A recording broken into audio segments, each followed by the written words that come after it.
I never thought I'd stand here again, my trembling fingers touching the rusted padlock on the gate that had haunted my dreams for 30 years. The wind whispered through the tall prairie grass, carrying memories I'd spent decades trying to bury.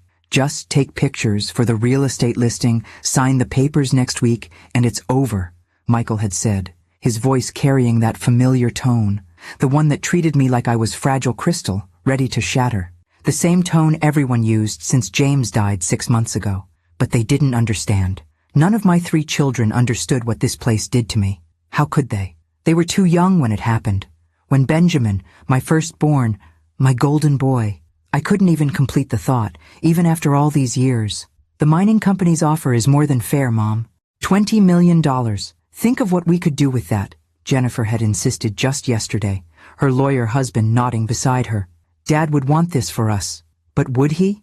In our 30 years of marriage after we left this place, James mentioned the ranch so rarely that sometimes I wondered if he'd erased it from his memory as thoroughly as I'd tried to. Except for those trips, 3 times a year, like clockwork. Fishing trips, medical conferences, reunions with old friends, different excuses, always the same strange quietness when he returned. I pushed against the gate, expecting resistance from 3 decades of abandonment, but it swung open with surprising ease. The rusted chain and padlock had been purely decorative. My heart quickened. The dirt road ahead wasn't overgrown as it should have been. It was maintained, recently graded, with fresh tire tracks. "Hello?" I called out, my voice sounding small against the vastness of the Montana sky. "Is someone there?" No answer came, but as I walked the half-mile road toward where our house had stood, I noticed other discrepancies. The fences were repaired. A new windmill turned lazily on the hill. In the distance I could see buildings, new ones, not just our old farmhouse. I almost turned back then, called Michael or David, but something pulled me forward. Perhaps James's voice in my head, saying what he always said when I was afraid. "The only way out is through, Ellie girl." As I crested the final hill, I stopped dead. Below me spread not the abandoned ghost of a ranch I expected, but a thriving community. The original farmhouse stood freshly painted. Beside it, a dozen small cabins formed a semicircle. A large barn gleamed red in the afternoon sun. A greenhouse caught the light. And people. There were people everywhere. A group of men repaired a tractor. Children played in a fenced playground. Someone was hanging laundry. And horses, at least 20 horses, grazed in a corral that hadn't existed before. I must have made a sound because a woman looked up. Middle-aged, with salt and pepper hair tied back in a practical ponytail, she shielded her eyes against the sun. When she saw me, she froze for an instant, then quickly spoke to a teenager beside her who ran toward the main house. I couldn't move as she approached. Who was this woman on my land? What was all this? Had James sold the property without telling me? "Mrs. Mitchell?" the woman called as she got closer. She knew my name. "Eleanor Mitchell?" "Yes," I managed, my voice thin. "Who are you? What is this place?" She stopped a respectful distance away, her eyes, kind but cautious, studying my face. "My name is Margaret Santos. Everyone calls me Maggie. I've been waiting for you to come." "Waiting? I don't understand. This ranch has been abandoned for 30 years. A sad smile touched her lips. "No, Mrs. Mitchell. This ranch has never been abandoned, not for a single day since you left." My knees weakened. I reached out to steady myself against a fence post. "That's impossible. We moved to Denver after Benjamin, after the accident. James, never." "Your husband came back the very next month," she said gently. "And every month after that, for 30 years, until his heart gave out." The world tilted sideways. James? My James had been coming here monthly? Not 3 times a year, but 12 or more? All those fishing trips, conferences, weekends with old college friends? "You're lying," I whispered, though something deep inside recognized the truth in her words. "I wish I were, for your sake. I know this must be a shock." She gestured toward the house. "Would you like to come inside? There's someone who's been especially looking forward to meeting you." As if on cue, a man with Down syndrome hurried from the main house. About 35, with James's fishing hat perched precariously on his head, his face lit up when he saw me. "Ben's mommy?" he called out, waving enthusiastically. "Ben's mommy came." The name hit me like a physical blow. Ben. No one had called my son that, But James, everyone else used his full name, Benjamin. Thomas, honey, remember what we talked about? Maggie said gently. This is Mrs. Mitchell. Mrs. Mitchell, he repeated dutifully, approaching with his hand extended formally. I'm Thomas. I help with the horses and the garden. Mr. James was my best friend. I took his hand automatically, my mind still reeling. Nice to meet you, Thomas. Would you like to see Ben's special place? He asked innocently. I put fresh flowers there every Tuesday. Mr. James said flowers make Ben happy in heaven. I couldn't breathe. Ben's special place? Flowers? I looked at Maggie, silently pleading for explanation. James built a memorial, she said softly, by the lake, where my 10-year-old son had slipped beneath the surface while I prepared his birthday lunch, unaware until it was too late, the place that had destroyed me. I can't, I whispered, backing away. I need to go. But Thomas took my hand in his warm one. Don't be scared, Mrs. Mitchell. The lake is friendly now. It teaches children to swim so they don't go to heaven too early like Ben did. Before I could process his words, I heard an engine. A black SUV approached, kicking up dust. Michael had followed me after all. Mom! He called, climbing out. What the hell is going on here? Who are these people? As Maggie turned toward my eldest surviving son, her expression changed subtly. Your father's legacy, she said simply. And you must be Michael. He spoke of you often. My son's face darkened as he looked around. This place was supposed to be abandoned. Who gave you permission to be here? Thomas stepped slightly behind me, suddenly nervous. Your father did, Maggie replied, her voice firm. For the past 30 years. That's impossible, Michael snapped, stepping protectively between me and this stranger, claiming to know so much about my husband. My father never mentioned any of this. Because he promised your mother he wouldn't, Maggie replied with a calmness that somehow made her words more devastating. He kept 2 promises his entire life, to never leave those in need and to never hurt Eleanor with memories of this place. I found my voice, though it sounded distant to my own ears. You said you've been waiting for me. How did you know I'd come? Maggie's eyes softened. James knew you would. Eventually, after he was gone. She reached into her pocket and pulled out a keyring. He left instructions. There are things he wanted you to see. When you were ready, Michael stepped forward. We're not here for some mysterious treasure hunt. This property is being sold. These people need to be evicted immediately. I watched several of the people in the distance turn toward us, anxiety visible even from afar. A woman clutched her child closer. Michael, please, I said, finding unexpected steadiness. Let's at least understand what's happening here. What's happening is trespassing, Mom. We need to call the sheriff. Thomas, still half hidden behind me, spoke up. Mr. James said we could stay forever. He promised. Michael's face reddened. My father has been dead for 6 months, and he didn't own this place alone. My mother owns it jointly, yes, Maggie interrupted, her tone businesslike now. Which is why we've been waiting. James knew this day would come. A young woman approached, carrying a toddler on her hip. Military posture, wary eyes. Everything okay, Maggie? Fine, Jessie, Maggie assured her. This is Mrs. Mitchell and her son. They're just visiting. Jessie relaxed slightly, but her eyes remained vigilant. Should I tell the others? Not yet. Let's give Mrs. Mitchell some time first. I studied the young woman. Barely more than a girl, really. 22, perhaps. The child on her hip had her eyes. You live here? I asked her directly. She nodded. 2 years now. Since Rick, she swallowed hard. My husband. Afghanistan. The VA wasn't... Her words trailed off, but her meaning was clear. Michael's jaw clenched, but even he seemed to recognize that ordering a military widow off the property wouldn't play well, even to himself. Mom, we should discuss this privately, he said tersely. Yes, Maggie agreed. Mrs. Mitchell, perhaps you'd like to see the house. Your house. My house. The farmhouse where I'd spent 10 happy years before that terrible day. Where I'd brought all my babies home from the hospital. Where I'd watched Benjamin take his first steps on the wide front porch. I'll come with you, Michael insisted. Actually, I surprised myself by saying, I'd like a few minutes alone. With Maggie. His eyebrows shot up. Mom, we don't know who these people are. I believe we do, I replied, a strange calm settling over me. They're people James knew. That's enough for now. I could see him calculating whether to push back, but 30 years as my son had taught him to recognize when I'd made up my mind. Fine. 30 minutes. Then we're calling our lawyer. An hour, I countered.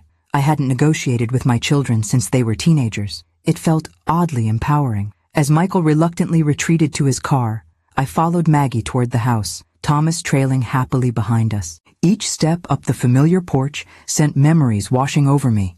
Rocking babies during summer thunderstorms, James replacing warped boards, Benjamin's height marks penciled on the doorframe. James kept everything as close to original as possible, Maggie said, opening the door. Structurally, at least, the layout was the same. Wide entryway, opening to a living room on the right, kitchen straight ahead, staircase to the left, but the furnishings were different. The living room held 3 desks with computers, filing cabinets lined one wall. A large whiteboard displayed a duty roster, meal schedule, and medical appointments. This is our office now, Maggie explained. We had to repurpose some spaces as we grew. How many people live here? I managed to ask. Currently 47. 18 veterans, 8 women from domestic situations with 11 children between them, Thomas and his mother Rose, and a family of 6 from Afghanistan. 47, I echoed. And James knew them all? He knew everyone who ever stayed here. Even the temporary ones, especially them. She led me toward the kitchen, now industrial-sized with 2 large stoves and an enormous refrigerator. We serve 3 meals a day, plus snacks for the children. How? I asked simply. How is this funded? Maggie's eyes met mine. James, that's not possible. We weren't wealthy. James was a family doctor, not some secret millionaire. The land, she said simply. Parts of it, at least. The kitchen table, not my old pine one, but a huge metal work table, held stacks of children's drawings. One caught my eye, stick figures around a blue circle, the words Ben's Water scrawled above in a child's handwriting. What is Ben's Water? I asked, my throat tightening. Maggie exchanged a look with Thomas, who had been unusually quiet. The swimming place, Thomas said, brightening, where children learn not to drown. I put flowers there every Tuesday because that's when Ben went to heaven. The room swayed. Maggie quickly pulled out a chair. I'm sorry, Mrs. Mitchell. We should have waited before— Show me, I interrupted. Show me everything. Maggie nodded slowly. First, there's something you need to see upstairs. She led me up the familiar creaking staircase to what had been our bedroom. Now it was clearly Maggie's sparse, tidy living quarters. She crossed to a bookshelf and removed a wooden box. James left this for you. He made me promise to give it to you first, before showing you anything else. The box was hand-carved, with Ellie inlaid in mother of pearl. James had always worked with his hands to relieve stress. I'd never seen this box before. I opened it with trembling fingers. Inside lay an envelope with my name, and dozens, no hundreds, of sealed letters beneath it, each dated meticulously. 30 years of letters, never sent. The envelope contained a single page in James's distinctive handwriting.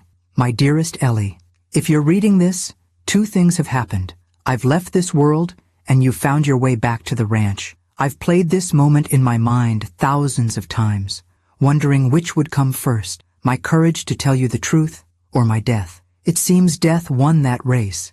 I've kept secrets from you, my love. Not affairs or hidden vices, but a different life. One I built alongside our life in Denver, a life where Benjamin's memory serves as foundation rather than wound. I couldn't sell this land after we lost him, couldn't bear the thought of strangers living where his laughter had filled every room, but neither could I leave it to decay. So I came back, first to grieve alone, then to rebuild, then to repurpose. What started with one homeless veteran seeking shelter in our barn has become something I never imagined, a community. I've written you a letter every month for 30 years, explaining everything. I never sent them because I feared reopening your wounds. Perhaps that was cowardice disguised as protection. Forgive me, Ellie girl, for my secrets, for my silence, for leaving this burden to you. But please, before you decide the fate of this place, see what it has become. I've loved you completely, even in my duplicity. Always, James. I looked up at Maggie, tears streaming down my face. You knew? All this time? For 15 years, she said softly. Since James found me sleeping in a church after I left the convent. He brought me here, showed me what he'd built, and asked me to help run it. While I knew nothing, I whispered. Because he loved you too much to make you remember, she replied. The question now, Mrs. Mitchell, is whether you're ready to see what Benjamin's death helped create. Through my tears, I nodded. It was time to face the lake. The path to the lake hadn't changed, still a gentle slope through cottonwood trees that whispered in the wind. But I noticed new additions, benches placed strategically along the way, flower gardens in unlikely spots, and most surprising of all, safety signs with bright yellow lettering. James installed those after the first families with children came, Maggie explained, walking beside me. No child is ever allowed at the lake without an adult, not after Benjamin. I stopped, my hand pressed against the rough bark of a cottonwood. You speak his name so easily. Maggie paused. James spoke of him often. All the children here know Benjamin's story. I haven't said his name out loud in years, I admitted, the confession tearing from somewhere deep inside me. It hurts too much. I understand, she said simply, but she couldn't possibly understand. How could anyone comprehend what it's like to prepare your son's birthday cake, to peek out the window expecting to see him playing with his toy trucks, only to realize you haven't heard his voice for too long, to run frantically to the lake, screaming his name, to see a small body floating face down, so still, so terribly still. Mrs. Mitchell? Maggie's voice pulled me back. We can do this another day if— No, I said firmly. Now. We continued walking, and I noticed Thomas had disappeared. Where's Thomas? I asked. He always runs ahead to the memorial. It's his special responsibility. The trees thinned, and suddenly the lake stretched before us, smaller than in my nightmares, but no less menacing. Its surface glittered innocently in the afternoon sun. But my eyes were drawn to what hadn't been there before. A curved wooden deck extending over the water, with railings and steps leading into a roped-off swimming area. A small boathouse stood nearby, and at the water's edge, a stone memorial where Thomas was carefully arranging wildflowers. I approached slowly, my heartbeat thundering in my ears. The memorial was simple, but beautiful. A granite stone set in a small garden, with a bronze plaque embedded in its face. It read, Benjamin James Mitchell, 1975, 1985. For every life saved here, his spirit soars higher. Below that was a second, smaller plaque. 47 children have learned to swim safely here.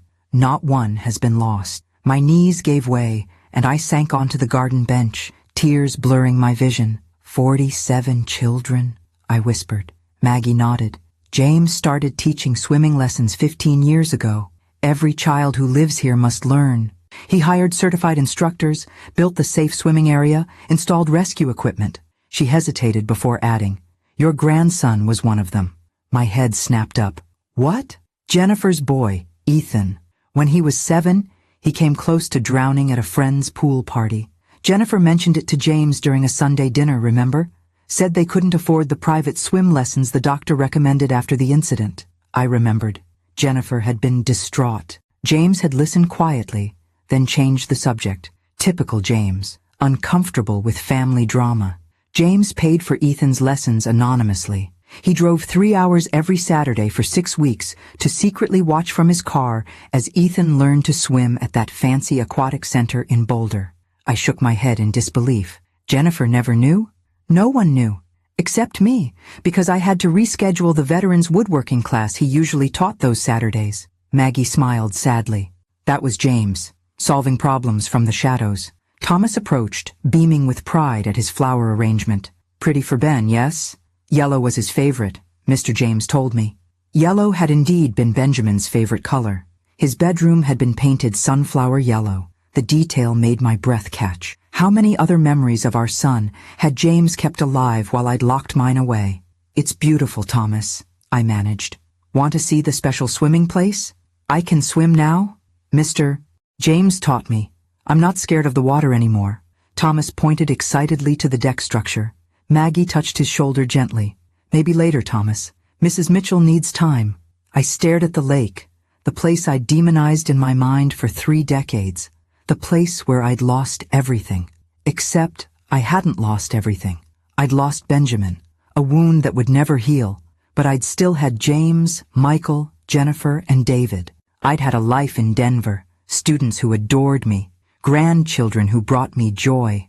Meanwhile, James had been here, transforming our tragedy into something miraculous. While I'd been drowning in grief, he'd been teaching children to swim. Why didn't he tell me? I asked, not expecting an answer. but Maggie had one. The first year he came to grieve alone, found a homeless veteran sleeping in your barn, a man named Robert who'd served in Vietnam. James let him stay. Then another veteran came, and another. She sat beside me on the bench. 5 years in, there were 12 people living here. James wanted to tell you then. He drove all the way to Denver with photos, plans to show you how he was healing by helping others. What happened?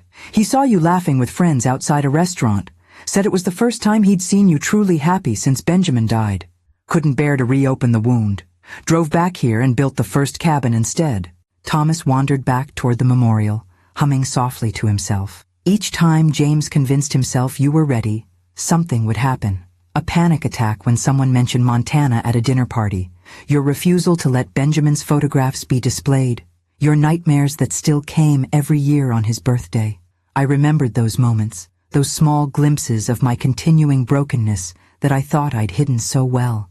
10 years ago, Maggie continued, when the ranch was thriving with over 30 residents, James finally wrote you a long letter explaining everything. He drove to Denver, determined to deliver it personally. What stopped him? He found you in Benjamin's room, the room you kept exactly as it was when he died. You were holding his teddy bear, crying. It was the anniversary. I remembered that day clearly. I'd thought I was alone, that James was at a medical conference in Chicago. I'd never known he'd seen me in my most private grief. After that, Maggie said, he created the trust, made legal arrangements for the ranch to continue without him, decided that his two worlds would remain separate until he died. I finished. She nodded. He loved you too much to break your heart twice. A small voice called from up the path. A little girl, perhaps 8 years old, with copper-red hair that caught the sunlight, the same shade Benjamin's had been. Miss Maggie, Mom says dinner needs checking. Be right there, Lucy, Maggie called back, then turned to me. James's last project. Lucy's father was a Marine, died in Iraq. Her mother couldn't afford housing.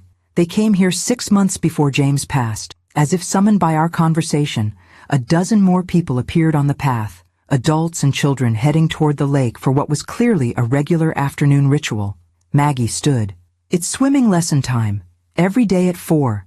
Would you like to watch, or would you prefer to go back to the house? I stared at the lake, at Benjamin's memorial, at the safety measures James had installed, at the children approaching with towels and smiles. For 30 years, I'd run from this place. For 30 years, James had been transforming it. I'll stay, I said. I need to see. The swimming lesson was both beautiful and excruciating to watch. A certified instructor, a former Olympic hopeful named Carlos, who'd lost a leg in Afghanistan, Maggie explained, led 8 children through their paces in the roped-off swimming area.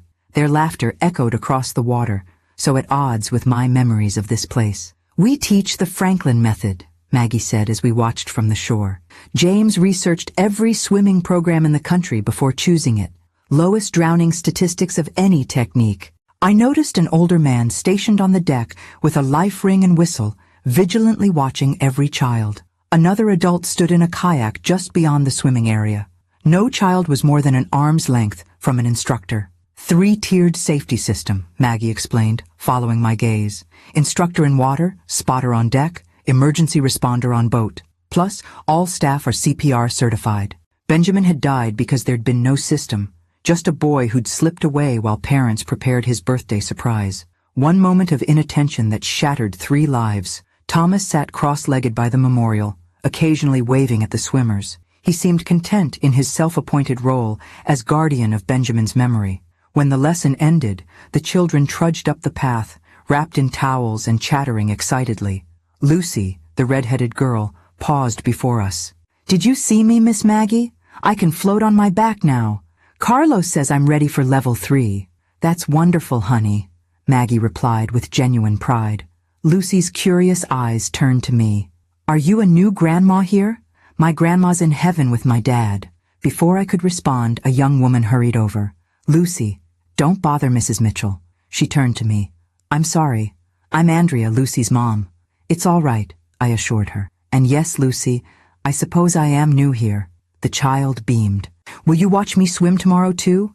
I'm going to learn backward kicks. Something twisted in my heart. Pain, yes, but something else too. I'd like that, I heard myself say. As Andrea led Lucy away, Maggie touched my arm gently. "Let me show you the rest before Michael returns. There's much more to see." We walked back toward the house, taking a different path that led past the cabins I'd spotted earlier. Each small building housed 2 families or 4 single residents, Maggie explained. All built with timber from the property, designed by a veteran architect who'd found purpose in creating homes for others after losing his own family to a drunk driver. Beyond the residential area stood the greenhouse, a state-of-the-art hydroponic system that provided vegetables year-round. "James sold the north parcel last year," Maggie said. "The part with mineral rights? Used the money to expand our sustainability projects." I stopped walking. "He sold part of the ranch? For how much?" Maggie hesitated. $3 million. The figure staggered me. What did he tell me about this money? "I don't remember any large deposits. He didn't deposit it in your joint accounts. He created the Mitchell Ranch Trust and funded it with the proceeds. For sustainability after he was gone. $3 million. Hidden from me, from our children. Spent on strangers while Michael struggled to pay for his oldest son's college tuition. While Jennifer worried about medical bills after her husband's layoff. While David battled the demons that kept him in and out of rehab. "Show me the documentation," I said, my voice harder than I intended. "Everything." Maggie nodded, unsurprised by my reaction. "It's all in James's office." We returned to the main house, where she led me to a room off the main hallway, James's study. I'd forgotten our farmhouse even had this small room. We'd used it for storage during our years here. Now it was undeniably James's space. His medical reference books lined the shelves alongside tattered Louis L'Amour novels, his guilty pleasure. The desk was his grandfather's roll top that had once stood in our Denver home's basement. On the wall hung Benjamin's first-grade photo. I touched the frame gently. "He kept this here?"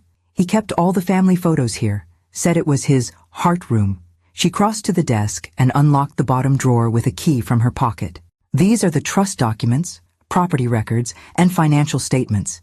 And these," she placed a stack of leather-bound books beside the legal papers, "are his diaries. 30 years' worth." I sank into James's chair, running my fingers over the topmost journal. The earliest one, dated the year after Benjamin died. "I'll give you privacy," Maggie said, moving toward the door. "But Michael will be back soon, demanding answers." "Let him wait," I replied, already opening the first journal with trembling hands. The entry was dated exactly 1 month after we'd moved to Denver. "Came back to the ranch today. Couldn't sell it. Couldn't bear strangers living where Ben's laughter once echoed. Found Johnson's for sale sign and tore it down. Told him by phone we've changed our minds. Ellie doesn't know. First secret I've ever kept from her in 15 years of marriage. But how do I tell her I need this place she cannot bear to remember? Slept in Ben's room. Found his toy soldier under the bed. Cried until sunrise. I flipped forward several pages. 3 months here now. Fixed the roof on the barn. Started clearing debris from the spring storm.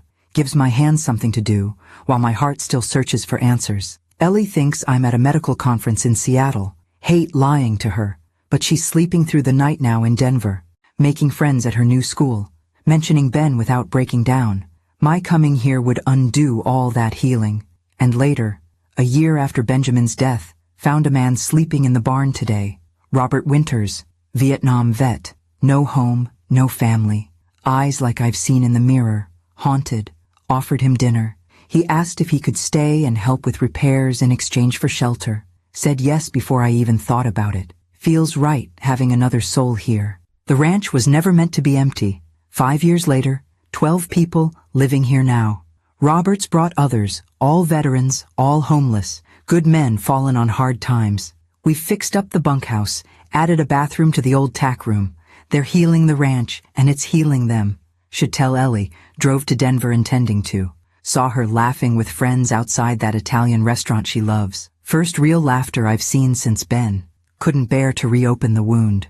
Came back and started building a proper cabin instead. The men deserve real shelter. And 10 years after, met Margaret Santos today. Goes by Maggie, former nun who left her order after reporting abuse that the church tried to cover up. Found her sleeping in St. Michael's Church when I was in Billings for supplies. Something about her reminded me of Ellie. That same quiet strength. Offered her the teaching position for the children.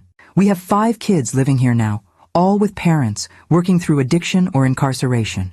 Need someone with educational background. When she saw the ranch, what we've built, she cried. Said she'd found her true calling after all. Think I have too. With shaking hands, I flipped to the final journal. The entries from just last year. Doctor says my heart is failing. 6 months, maybe less. Haven't told Ellie. Can't bear to see the fear in her eyes. Need to use this time to secure the ranch's future. The trust is nearly ready. Maggie will take over completely. She practically runs everything already. Just need to ensure the funds will last. Sold the north parcel to Miller Mining. $3 million.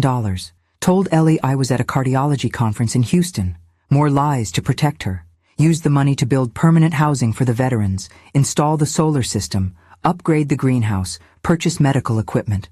The ranch will be self-sustaining now. My legacy to Ben, transforming the place of his death into a sanctuary of life. The final entry, dated just 2 weeks before his sudden heart attack. Made video for Ellie today, out by Ben's memorial. Tried to explain everything. 47 children have learned to swim here now. 47 lives potentially saved. 1 for each year Ben would have lived if I'd watched him more carefully that day. My penance, my redemption. Hoping someday Ellie will understand why I kept this from her.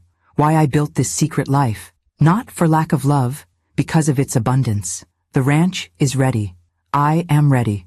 But I fear I'm leaving her with an impossible burden. The truth. I closed the journal as the sound of car doors slamming echoed from outside. Michael had returned, and he'd brought reinforcements. Jennifer's BMW and David's motorcycle now stood beside Michael's SUV. All 3 of my surviving children had arrived, ready to sell their brother's legacy out from under me. This is absurd, Michael's voice carried through the open window of the study. Squatters' rights aren't a thing anymore, especially when the actual owners are right here. I quickly wiped my tears, tucking James's journals into the desk drawer. My 3 children stood in the front yard, confronting Maggie, who maintained her characteristic calm. As I've explained, Mr. Mitchell, this property is held in trust. I'm simply the administrator, Maggie was saying as I stepped onto the porch. Your mother is the one you should be speaking with. 3 heads turned toward me. Jennifer rushed forward, her lawyer-honed instincts immediately assessing my red-rimmed eyes. Mom, what have these people been telling you? Are you okay? I'm fine, I said, surprised by the steadiness in my voice. And they're not these people, Jennifer. They're residents of Mitchell Ranch. Mitchell Ranch hasn't existed for 30 years, Michael retorted. This is just land we own that apparently has been colonized by strangers. James's diary says otherwise, I replied. He's been coming here monthly since Benjamin died, building something extraordinary. Dad? David spoke for the first time, confusion evident in his face. He'd always been the sensitive one, so much like James in temperament. Dad was running this place all these years? Not running it, Maggie interjected quietly. Creating it, funding it, loving it, and lying about it, Michael snapped. If what you're saying is true, he lied to all of us for decades. A fair point, one that still stung despite the context I'd gleaned from James's journals. He did, I acknowledged, to protect me, to preserve Benjamin's memory. Ben has been gone 30 years, Jennifer said, her voice softening at my obvious distress. We all loved him, Mom. But this, she gestured around at the community bustling behind us. This is madness. Dad hiding millions of dollars of family assets to fund some personal charity project? $3 million to be exact, I said. From the sale of the north parcel last year. Michael's face darkened. $3 million? Are you kidding me? I asked Dad for help with Tyler's college tuition last spring. He said things were tight with retirement. And my medical bills after Greg's layoff, Jennifer added. He suggested I look into payment plans. I hadn't known these details. In our marriage, James had handled our finances, and I'd gladly let him. Now I wondered what else I might have missed. David, still silent, was watching the activity around the ranch. A group of veterans was returning from the fields, tools slung over their shoulders. Women gathered children for dinner. Thomas waved excitedly when he spotted us. I want to see everything, I declared. Before we discuss the future of this place, I need to understand what James built. Mom, the mining company representative is meeting us here tomorrow, Michael protested. $25 million, Mom. That's over $6 million each for us. Your grandchildren's college funds, your retirement security. One day, Michael. I'm asking for one day to learn the truth about your father's life. Something in my tone must have conveyed my determination, because Michael sighed in defeat. Fine. One day. Then we talk terms. Jennifer looked less convinced. I'm calling Greg. He should review these supposed trust documents. That's your right, I agreed. David, will you stay? My youngest nodded, still watching Thomas, who was now hurrying toward us, waving something in his hand. Mrs. Mitchell, I found Ben's picture. He thrust a framed photograph toward me. Benjamin on his 7th birthday. Gap-toothed smile beaming at the camera as he proudly displayed his new fishing rod. James had taken the picture right here on this porch. Where did you get this? I whispered. Mr. James's special room. He showed me all the pictures, said I needed to know Ben, because we would have been friends. Thomas's innocent expression clouded. These people are mad. Are they making you leave us? I felt my children tense beside me. Using someone with Down syndrome as an emotional prop would only strengthen Michael's resolve to clear the property. No one's leaving yet, Thomas, I assured him, accepting the photograph. We're just talking. Good, because you need to see the horses, and the school, and Robert's woodshop, and Rose makes the best apple pie on Thursdays. His excitement was palpable and completely genuine. David stepped forward, extending his hand to Thomas. I'd like to see the horses. I'm David, Mrs. Mitchell's son. Thomas's face lit up. Ben's brother. Mr. James said you were good with horses when you were little. A shadow crossed David's face. A glimpse of pain quickly masked. Did he? He said softly. Said you could whisper to them. Make the scared ones calm. Thomas took David's hand and began pulling him toward the stables. We have a new mare. She's scared of everything. Maybe you can help. David glanced back at me, something vulnerable and questioning in his eyes. Go, I encouraged him. I'd like to know what else your father said about you. As they walked away, Michael shook his head. Unbelievable. They've got plants everywhere, tugging at heartstrings. Mom, can't you see what's happening? They're manipulating you. Or perhaps your father left more of himself here than he did in Denver, I replied, surprising myself with the thought. I need to see it all, Michael. You can leave or stay, but I'm not signing anything tomorrow until I know exactly what I'd be destroying. Jennifer's phone rang. Her husband Greg, no doubt. She stepped away to answer, legal strategies already forming. Mom, be reasonable. Michael lowered his voice. Even if Dad did build this place, even if he did care about these people, they're strangers. We're his family. Are we? I challenged, clutching Benjamin's photograph. How much time did you spend with your father in the last year, Michael? How many times did you call just to talk, not to ask for something? The question struck home. Michael's jaw tightened. That's not fair. No, it isn't, I agreed. Just as it wasn't fair that your father kept this place secret from us, but I'm beginning to understand why. I turned to Maggie, who had been watching our family drama with respectful distance. Show me everything. Starting with how James funded this place before last year's mineral sale. Michael made a final attempt. The trust documents might not even be legal. Dad wasn't a lawyer. No, came a new voice from behind us. But I am. And they're ironclad. We turned to see an elderly man in a wheelchair approaching, pushed by a middle-aged woman. Robert Winters, he introduced himself, original resident and legal counsel for the Mitchell Ranch Trust since its inception 15 years ago. You're a lawyer? Michael asked incredulously. The old man's eyes crinkled with amusement. Vietnam before that. Harvard Law after. Alcoholism and PTSD in between. Your father found me sleeping in his barn and gave me purpose again. He held up a leather portfolio. Would you like to review the documents, young man? I'd be happy to walk you through the terms. Michael's confidence visibly faltered. Dinner's in 30 minutes, the woman pushing Robert's wheelchair announced. We'd be honored if the Mitchell family would join us. Grace is at 6 sharp. Maggie turned to me. Rose makes the meal assignments. She was the head chef at the Grand Hotel in Billings before her arthritis forced retirement. Thomas's mother? I guessed. Maggie nodded. James found them living in their car 10 years ago. Thomas was having seizures. They couldn't afford his medication. I thought of Thomas's sunny disposition, his dedicated flower arrangements at Benjamin's memorial. How different his life might have been without James's intervention. We'll stay for dinner, I decided, looking pointedly at my children. All of us. Jennifer rejoined us, phone clutched tightly. Greg says we should document everything. Take photographs. That's a start, I agreed. To understand what your father valued enough to hide from us for 30 years. As we walked toward the dining hall, converted from our old barn, I noticed David in the distance, standing quietly beside a nervous mare, his hand gently stroking her neck while Thomas watched in awe. For the first time since James's death, I felt something shift inside me, a crack in the foundation of grief that had defined my existence. Not healing, not yet, but possibility. And in my hand, Benjamin smiled from his photograph, eternally 7 years old, forever frozen in time at the place I'd run from, and James had transformed. The dining hall stunned me. Our old barn, where we'd once stored hay and farm equipment, had been transformed into a warm, welcoming space with long wooden tables, a stone fireplace, and walls covered with artwork, clearly created by the children who lived here. Wooden beams stretched overhead, strung with twinkling lights that gave the cavernous space an intimate feel. James designed it himself, Maggie explained as we entered. Said every family deserves a proper dinner table.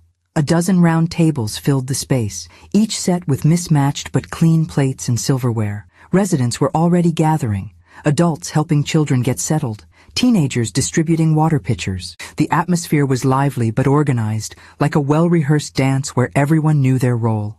Michael, Jennifer, and I stood awkwardly just inside the entrance, outsiders in a place that bore our family name. David had yet to return from the stables. A tiny woman with snow-white hair approached us, leaning heavily on a cane. "You must be Eleanor," she said, her rheumatoid-twisted hands extending toward mine. "I'm Rose. James spoke of you constantly." I took her gnarled fingers gently. "You're Thomas's mother." "Yes," she smiled, revealing dimples that matched her son's. "And James's second cousin, though he didn't know that when he found us. Only discovered the connection when I mentioned my maiden name was Mitchell, from the Kentucky Mitchells. Not the Montana ones." I blinked in surprise. "James never told me. Probably thought it didn't matter. Family is who you choose, not just who shares your blood." She gestured toward a table near the fireplace. "That's our family table. James always sat there when he visited. Would you join me?" Before I could answer, Michael stepped forward. "Just Rose, dear." "Rose," he continued stiffly, "I understand you've lived here for some time, but you should know this property is being sold. Tomorrow." Rose's smile never faltered. "Is that so? Well, perhaps after dinner you'll feel differently. Food has a way of changing perspectives." She turned back to me. "James's chair has been empty 6 months now. Would do my heart good to see it filled again." I felt Jennifer stiffen beside me, preparing legal arguments against emotional manipulation. But Rose wasn't manipulating. She was grieving, just as I was. "I'd be honored," I told her, ignoring Michael's disapproving look. We followed Rose to the table where Thomas was already seated, animatedly telling a teenage girl about Ben's brother who could talk to horses. David appeared moments later, sliding into the chair beside Thomas, a soft smile playing on his lips, the first genuine smile I'd seen from him since James's funeral. "The mare's name is Whisper," he told me as I sat down. "Rescued from an abusive racing stable. She's going to be okay with time and patience." "Time and patience," Rose echoed. "James's prescription for all wounds, animal or human." A bell rang softly, and the dining hall quieted. Maggie stood at the front, hands clasped. "As always, before we eat, we share our gratitudes. Tonight is special, as we welcome Dr. Mitchell's family." A murmur went through the room as heads turned toward us. "Eleanor, Michael, Jennifer, and David have come to learn about the ranch. Let's show them the same kindness James showed each of us." One by one, people around the room stood to share brief thanksgivings. A veteran with a prosthetic leg thanked the community for helping with his physical therapy. A young mother expressed gratitude for childcare that allowed her to attend online classes. A teenage boy awkwardly thanked his math tutor for helping him pass an exam. When they finished, Thomas jumped up excitedly. "I'm grateful Ben's mommy came to see us, and his brother can talk to Whisper." All eyes turned expectantly toward me.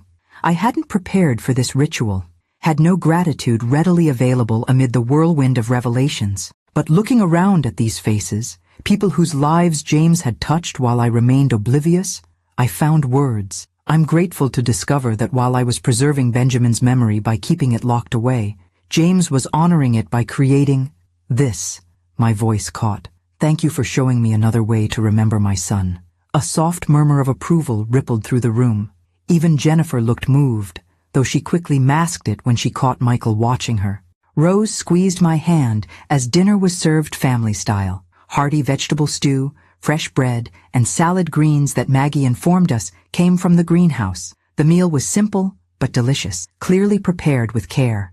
As we ate, residents stopped by our table to introduce themselves. Robert Winters, the lawyer I'd met earlier, shared stories of the ranch's early days. A former teacher named Elena described the educational program for children who struggled in traditional schools.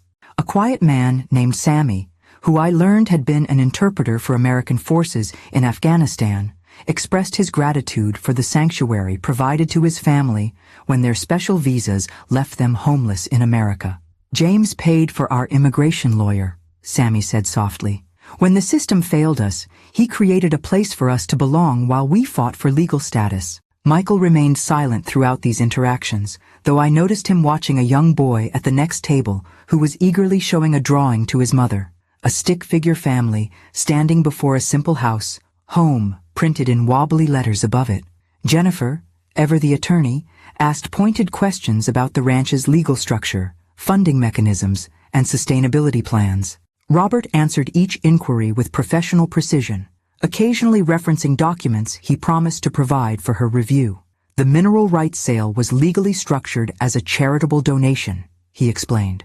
The proceeds went directly into the trust's endowment fund, which is why it never appeared in personal accounts. Tax avoidance, Jennifer muttered. Tax planning, Robert corrected mildly. Perfectly legal and ethical.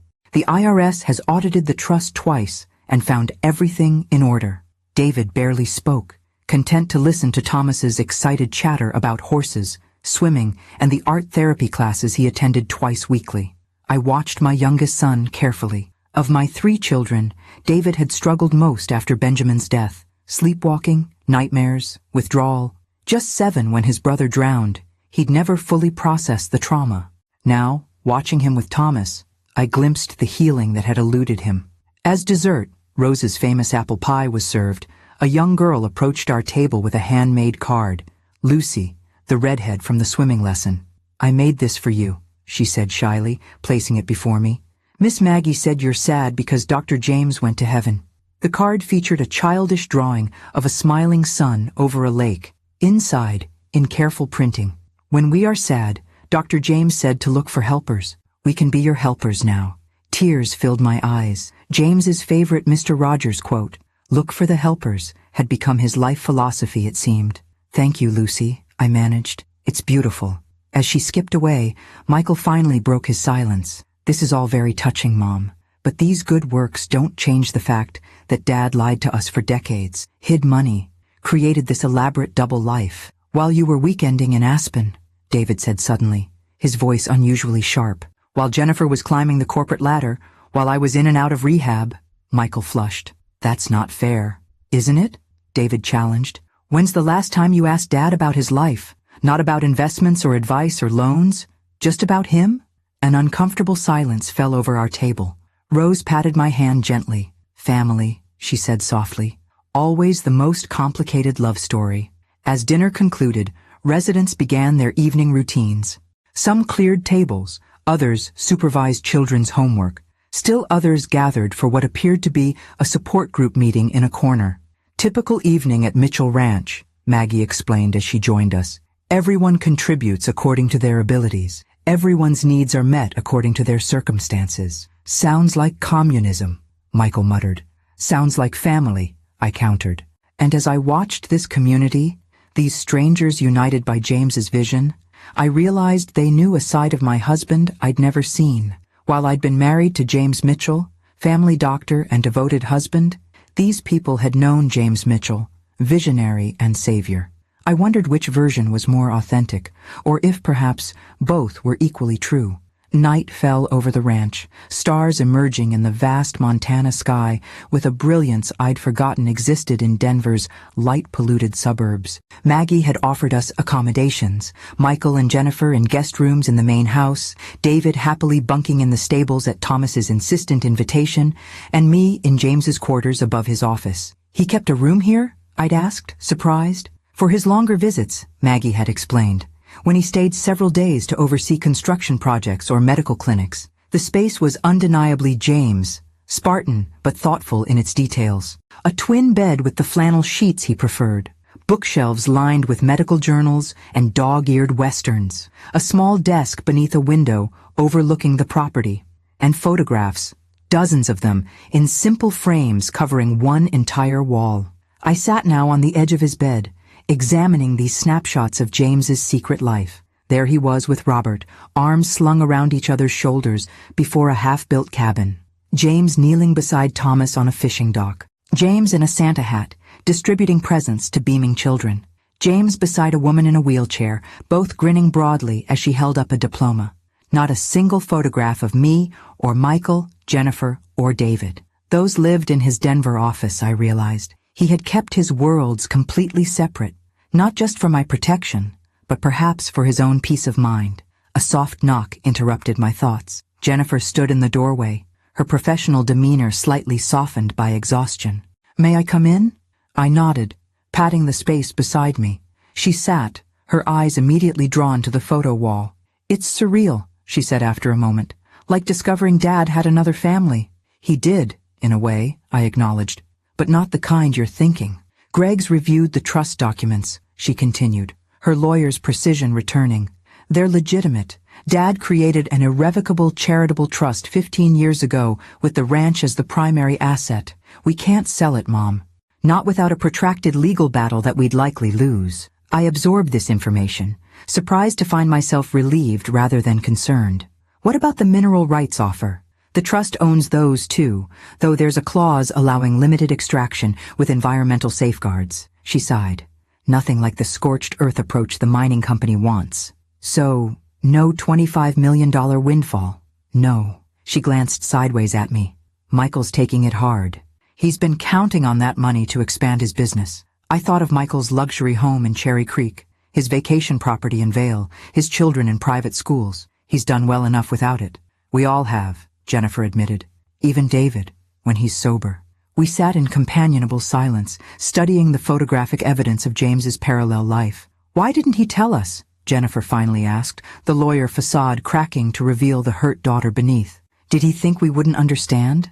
That we'd try to stop him?" "I think," I said slowly, "he feared what knowing would do to me. And once that pattern of secrecy was established, it became easier to maintain than to break." "But all that money, Mom. $3 million that could have helped his own family." I gestured toward the photos. "These people became his family too, Jenny. Look at their faces. Really look." She studied the images more carefully, her expression softening. "They all look at him like he saved them," I finished. "Because he did."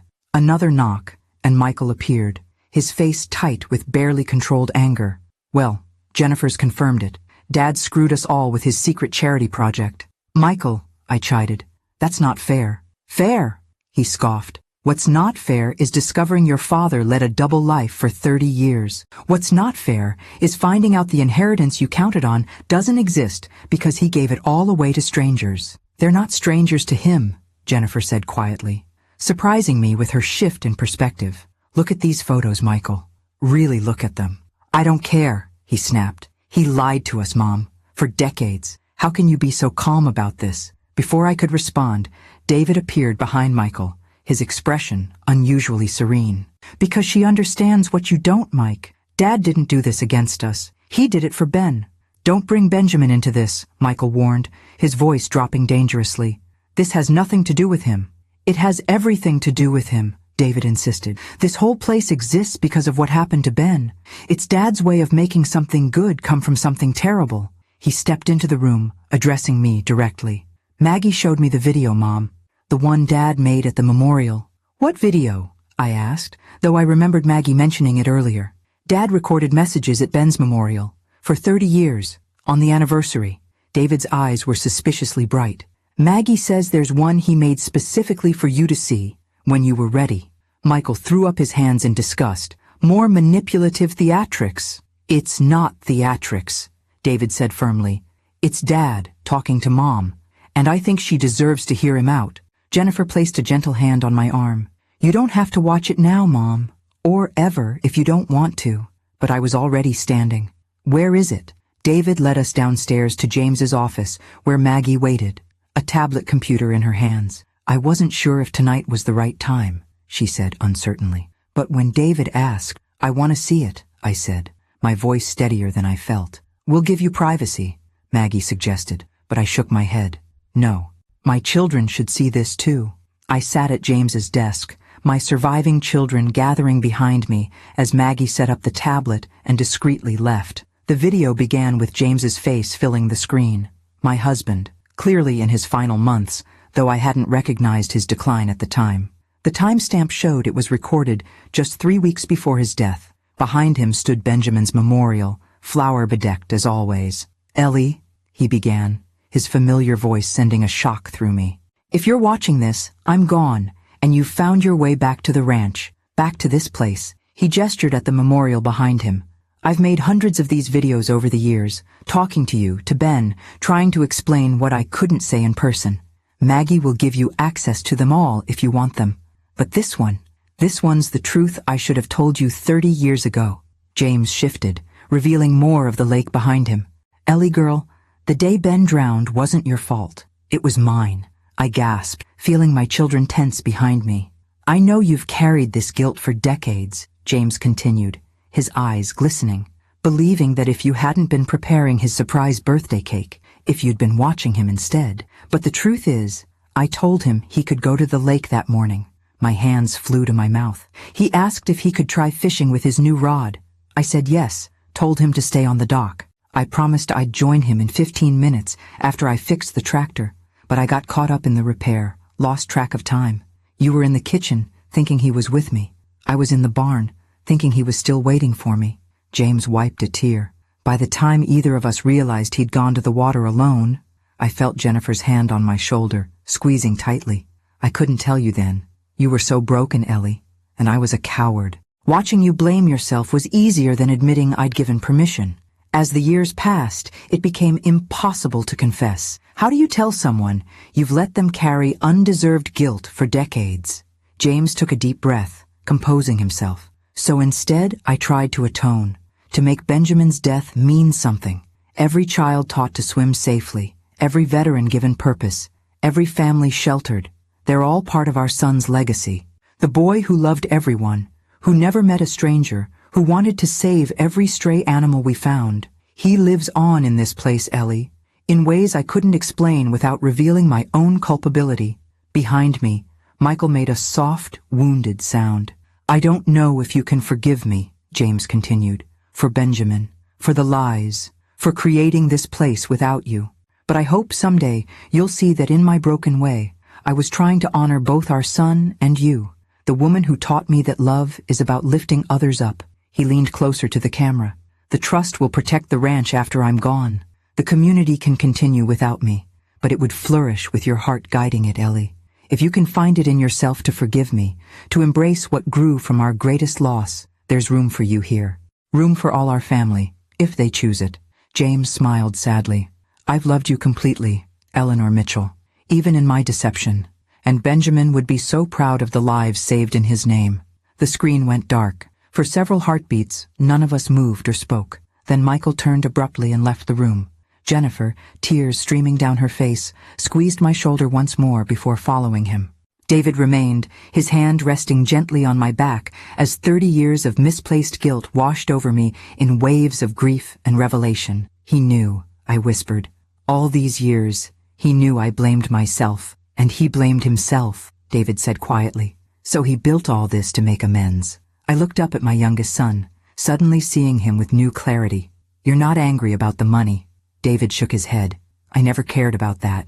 And after seeing this place, understanding what Dad created, I'm proud of him, Mom. For the first time since Ben died, I feel like our family did something that matters. As the night deepened around the ranch, Benjamin's ranch, James's vision, I began to understand the legacy my husband had left, not just for strangers, but for us. A way to transform our family's greatest tragedy into purpose. If only I could find the strength to accept it. Dawn broke over the ranch with a spectacular riot of colors, purples and oranges streaking across the vast Montana sky. I'd barely slept, spending hours reading through James's journals after watching his confession video.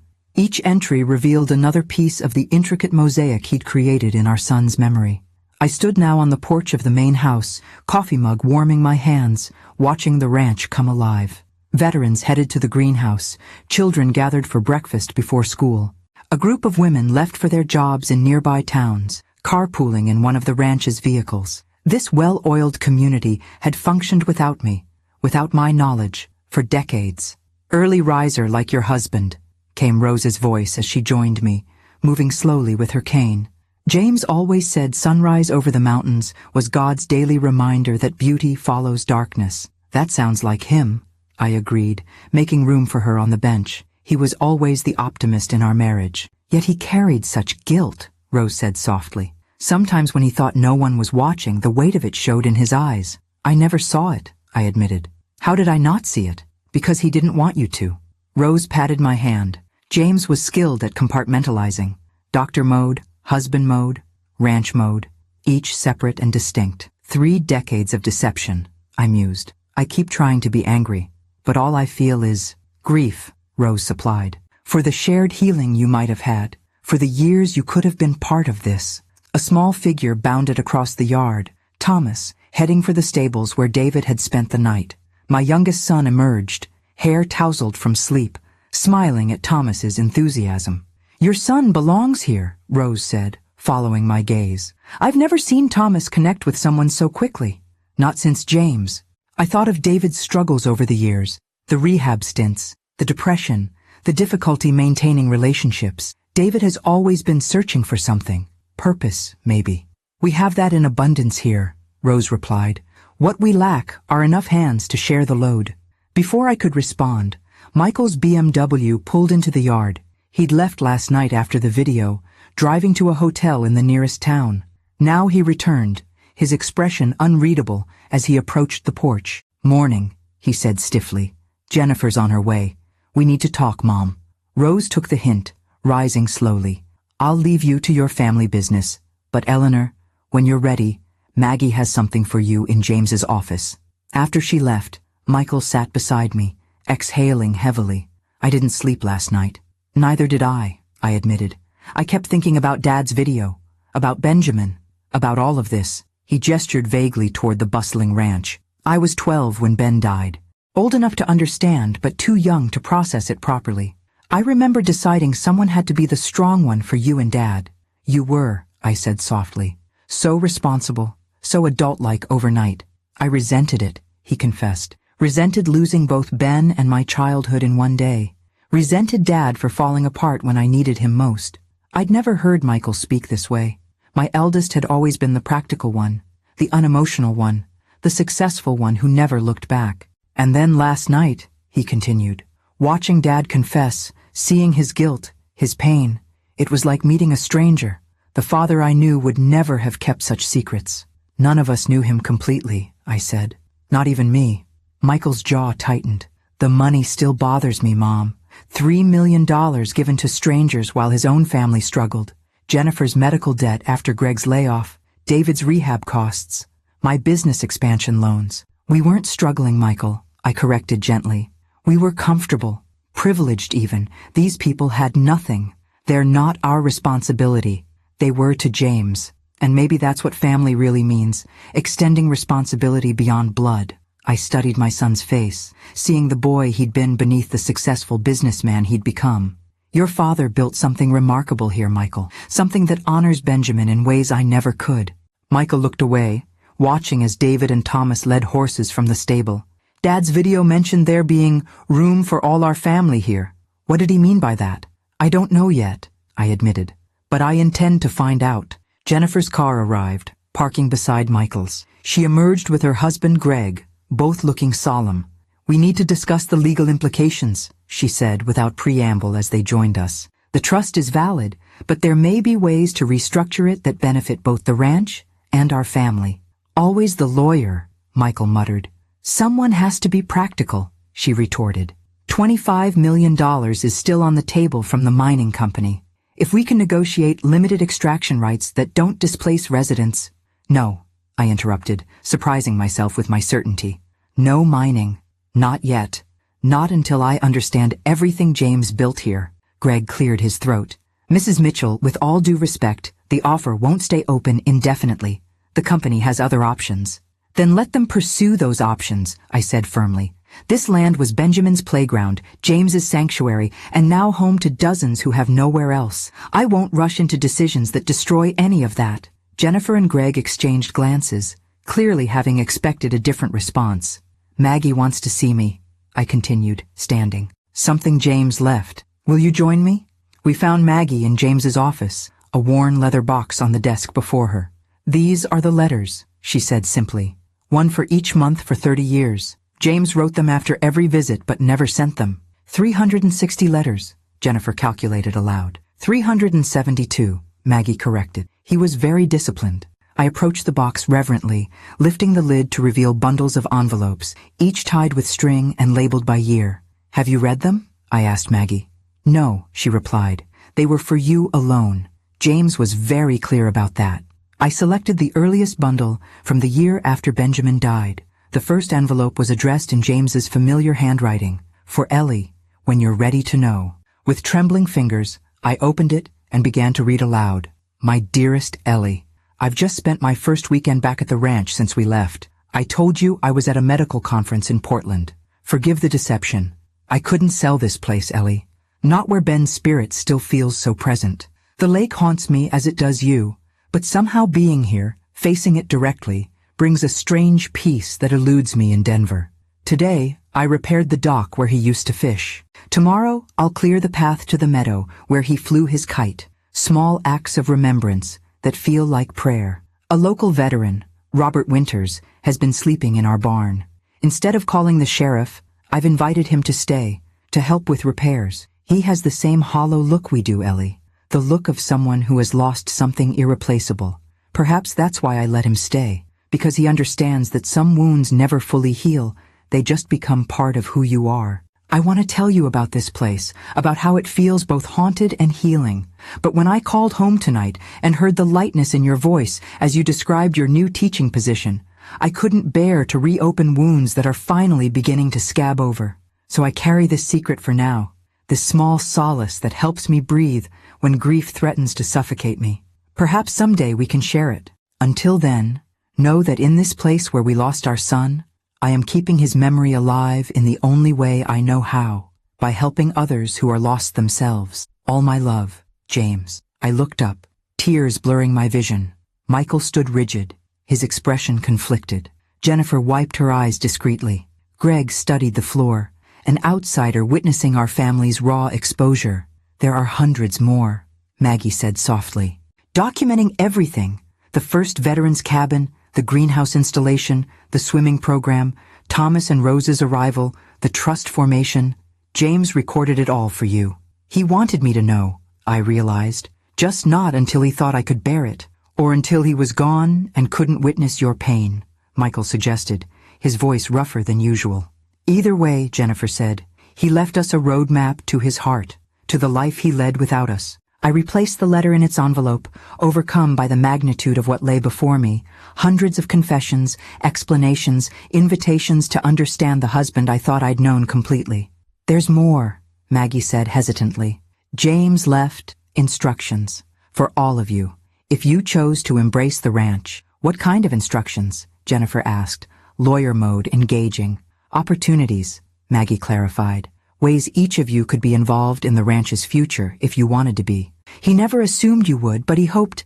I thought of James's words in the video. There's room for all our family here, if they choose it. Show us, I said. As Maggie retrieved another folder from James's desk, I caught David watching from the doorway, Thomas beside him. My youngest son's expression held something I hadn't seen in years, hope. And in that moment, I began to understand what James had always known. That healing doesn't come from running away from tragedy, but from transforming it into purpose. The question was whether our fractured family could find unity in continuing what James had begun, or whether his dual life would ultimately drive us further apart. Maggie opened the folder and removed several documents, each bearing one of our names. James prepared these during his final months, when his heart condition was worsening. He never told anyone about his diagnosis, not even me until the very end. Another secret. How many had my husband carried to protect those he loved? He called these his legacy proposals, Maggie continued, handing each of us our designated envelope. Mine was thicker than the others, its weight significant in my trembling hands. Michael tore his open immediately, scanning the contents with narrowed eyes. Jennifer, ever the methodical one, carefully slid a finger beneath the flap, preserving the envelope as potential evidence. David accepted his with reverence, but made no move to open it, watching his siblings' reactions instead.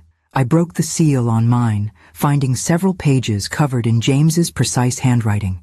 The first page began simply, "Dearest Eleanor, if you're reading this, you've discovered Mitchell Ranch and all it encompasses. You've learned of my 3-decade deception, or dedication, depending on your perspective. The question now is, what happens next? I've established legal protections for this community through the trust, ensuring it can continue without us. But it would thrive with Mitchell family involvement, not out of obligation, but out of choice. The choice to transform our family's greatest tragedy into its most meaningful legacy. For you, my beloved wife, I propose the role you were always meant for, community historian and heartkeeper. Your gift as a history teacher, your ability to help others connect to the past while building toward the future. These talents are desperately needed here. The children need to understand where they came from to see where they might go. The veterans need their stories preserved with dignity. And Benjamin's memory needs to be woven throughout, not as a ghost that haunts, but as the foundation that supports. Should you accept, the trust provides a modest salary and living quarters, our old home, restored to comfort but preserved in essence. More importantly, it offers purpose for your retirement years and healing for your heart. The decision is entirely yours. You may choose to visit occasionally, to remain at a distance, or to embrace this place fully. All I ask is that you consider the possibility that in running from this land for 30 years, you may have been running from your own healing. With eternal love, James' additional pages detailed practical matters, financial provisions, transitional assistance, even curriculum suggestions for historical programming. James had thought of everything, planning for a future he wouldn't live to see. I looked up to find Michael standing abruptly, his proposal crumpled in his fist. "Unbelievable," he muttered. "What did yours say?" Jennifer asked, her own pages held protectively against her chest. Michael laughed bitterly. "Dad wants me to use my business acumen to establish sustainable revenue streams for the ranch. Suggested I relocate my investment firm's satellite office to Billings and serve as the trust's financial advisor. Even outlined expansion opportunities for ecotourism and therapeutic retreat services that could benefit both the community and provide professional fulfillment." "He thought that far ahead?" Jennifer seemed impressed despite herself. "Oh, it gets better," Michael continued. "He's offering matching funds from the trust for any investment I make in ranch enterprises. A partnership, he calls it, as if I'd uproot my entire life to manage his secret charity project." The bitterness in his voice didn't quite mask the underlying hurt. The son who'd built his own success, feeling his father had been planning a different future for him all along. "What about yours?" I asked Jennifer gently. She swallowed hard. "Legal oversight. Dad suggests I establish a nonprofit law practice specializing in veterans' benefits, immigrant rights, and domestic violence protection, all issues affecting ranch residents. He's arranged for mentorship with Robert and connections to advocacy organizations in Billings." Her voice softened. "He writes that my passion for justice has always outweighed my desire for corporate success, even when you couldn't admit it to yourself." I saw the conflict in her eyes. The ambitious attorney who'd fought for partnership at her prestigious firm suddenly confronted with an alternate vision of her professional identity. "David?" I prompted, noticing my youngest still clutching his unopened envelope. He shook his head. "I don't need to read it. I already know." "Know what?"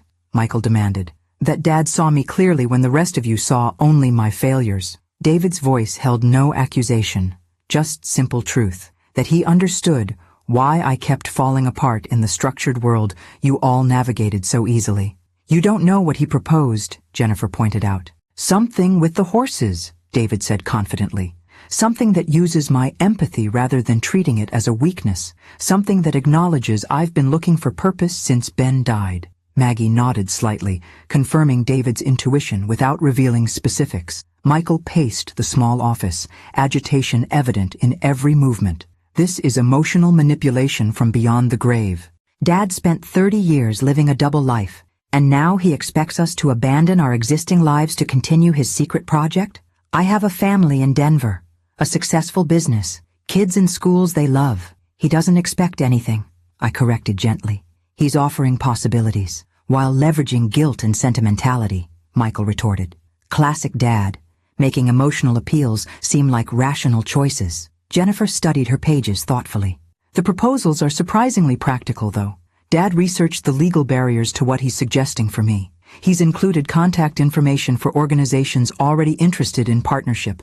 It's thorough. Of course it is, Michael scoffed. Dad had 30 years to plan how to rope us into this place after he was gone. Or 30 years to understand what might bring each of us fulfillment, David suggested quietly. Fulfillment we haven't found in the lives we've built. Michael rounded on him. Speak for yourself. Some of us are perfectly fulfilled. Are you, Mike? David challenged, unusual confidence in his voice. Is that why you work 70 hours a week? Why you've been divorced twice? Why Tyler barely speaks to you, despite living in your house? You little... Michael began, stepping toward David.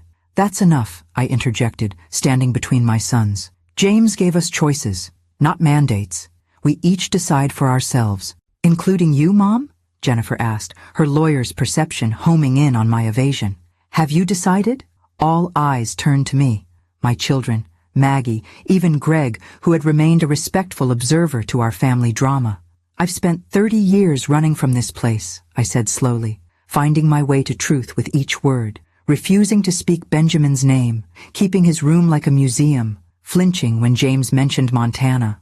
I took a deep breath, and none of it brought healing. None of it honored our son's life or made sense of his death. I gestured toward the window, where ranch residents went about their morning routines. But this community has saved lives, given hope, created family for those without one, all in Benjamin's name. So you're staying, Michael concluded flatly. I'm considering it, I corrected. I want to read all James's letters first, understand everything he built here, then decide. And if we don't want to be part of this grand vision, Michael pressed, then that's your choice, I replied simply. James protected the ranch legally, regardless of our involvement. This place will continue with or without Mitchell family participation. The tension in the room was broken by Thomas appearing in the doorway. David! The new horse is eating! You said you'd help brush her! David smiled, tucking his still unopened envelope into his pocket. Coming, Thomas. He paused at the door. For what it's worth, I'm staying. At least for a while. The rest of you can do whatever you want with Dad's proposals, but I've found something here I've been searching for my whole adult life. After he left, Michael shook his head in frustration. This is exactly what I was afraid of. Dad's created some fantasy world here that's sucking us in one by one. Or perhaps, Jennifer suggested cautiously, he created something real in a world that often feels like fantasy. You two? Michael looked betrayed. What happened to your partnership track? The Supreme Court ambitions? Jennifer shrugged, a gesture so unlike my always certain daughter that it momentarily stunned me. I don't know, Michael, but I do know I haven't been happy despite achieving everything I thought I wanted. Maybe Dad saw that when I couldn't. This is insane, Michael muttered. We're supposed to have careers and lives in Denver, not run off to play charity workers on a ranch in the middle of nowhere. Your father commuted for 30 years, Maggie observed quietly.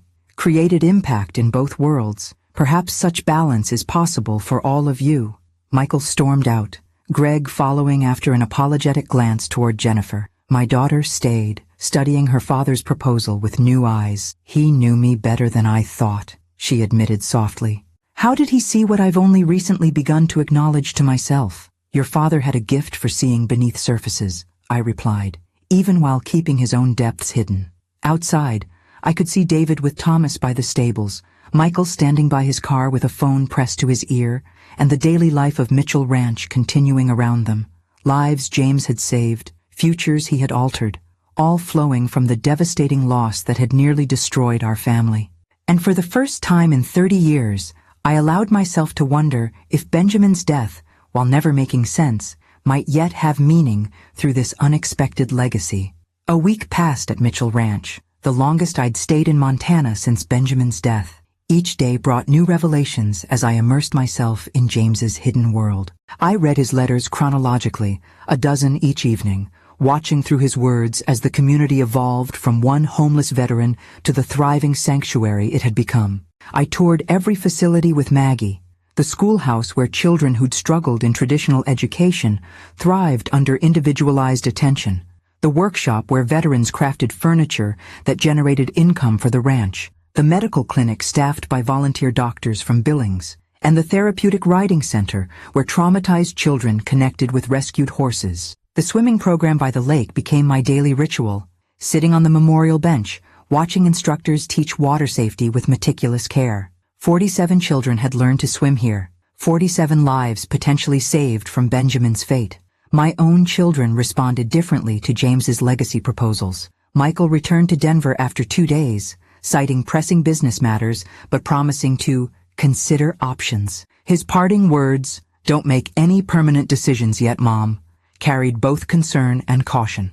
Jennifer took a 2-week leave from her law firm, spending hours with Robert Winters reviewing the ranch's legal challenges, immigration cases, veterans' benefits appeals, custody issues for women fleeing abuse. She worked with quiet intensity, asking occasional questions but keeping her thoughts private. David never left. He moved into a small cabin near the stables, spending his days working with the horses and his evenings in long conversations with Thomas and the veterans. I'd never seen my youngest son so centered, so purposeful.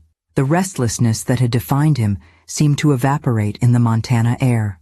On my 7th morning, I awoke early and walked alone to Benjamin's memorial. The rising sun cast long shadows across the lake that had taken my son and transformed my husband. Decades of grief and secrets had flowed from this place, yet somehow hope had emerged as well. "I thought I might find you here," came a voice behind me. Rose approached slowly with her cane, Thomas following with a bouquet of wildflowers. "Tuesday flowers for Ben," Thomas explained, carefully arranging them at the memorial. Rose eased herself onto the bench beside me. "James came here every morning too, said it helped him start the day with purpose, remembering why all this exists." I watched Thomas whispering to the memorial, having some private conversation with the boy he'd never met, but somehow knew through James's stories. "He kept Benjamin alive here," I said softly, "while I was keeping him dead in Denver." "Different ways of grieving," Rose corrected. "Neither right nor wrong.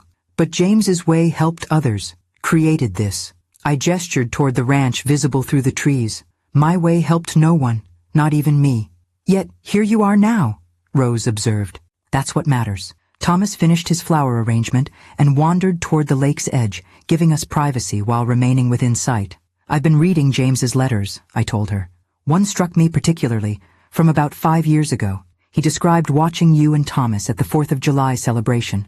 Thomas was helping younger children with sparklers, so careful, so protective. James wrote that it reminded him of Benjamin with his younger siblings." Rose smiled.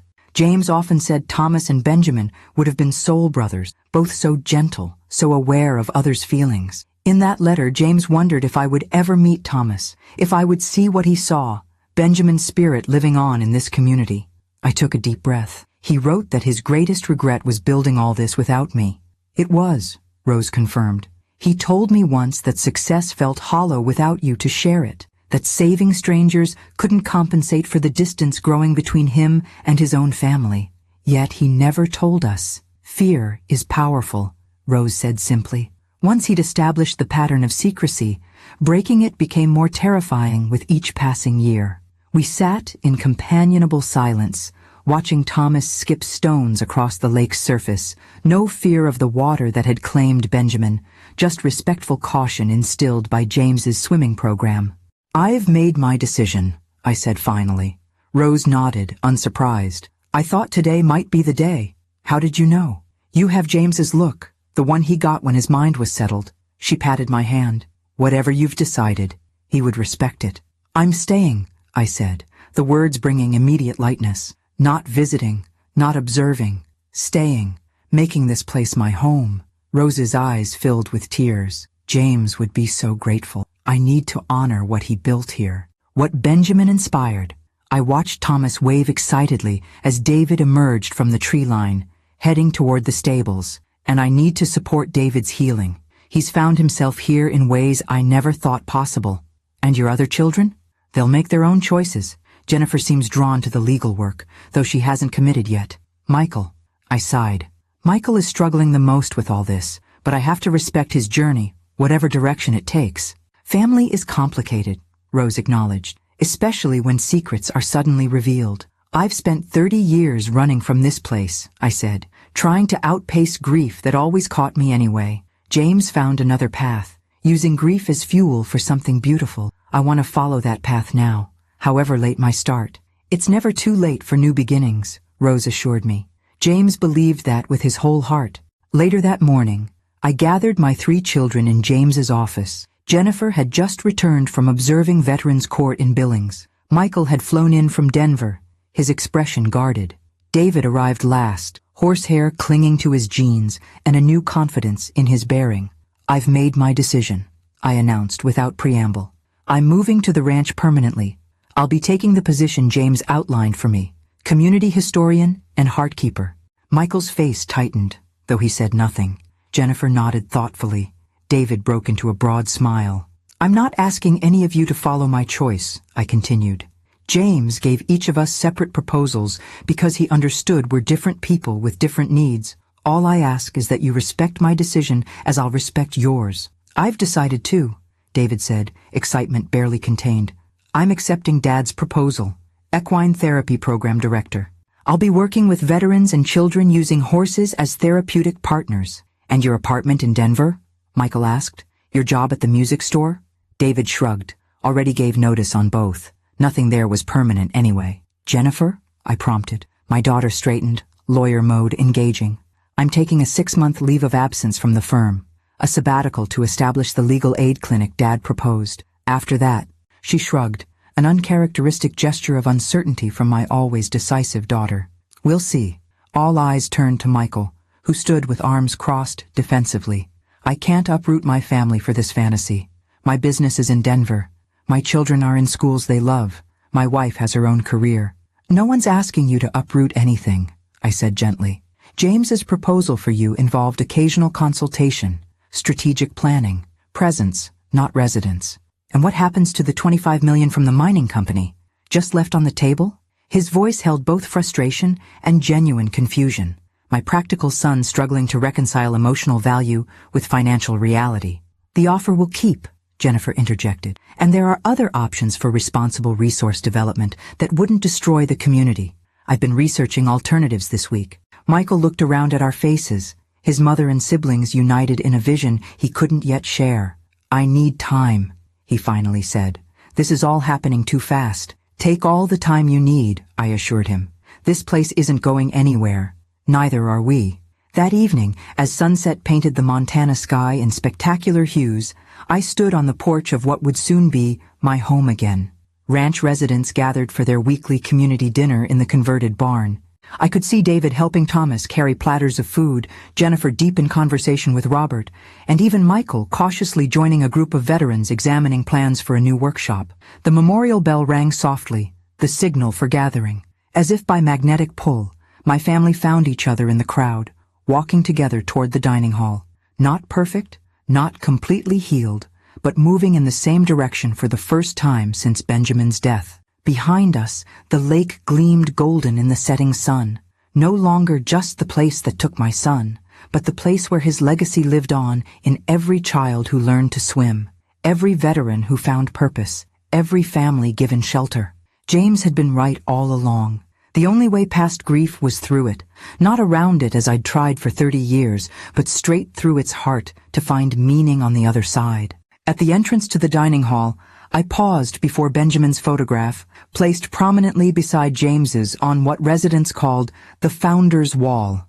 My son and husband, forever linked in this community they'd created, one through his tragic absence, the other through his determined presence. We found our way home, Ben, I whispered, touching his image gently. Both of us, finally. And for the first time in 30 years, saying my son's name brought not just pain, but pride. Pride in the legacy that had grown from our deepest loss, a legacy I would now help nurture into its next chapter. As Rose would say, the impossible mathematics of grace.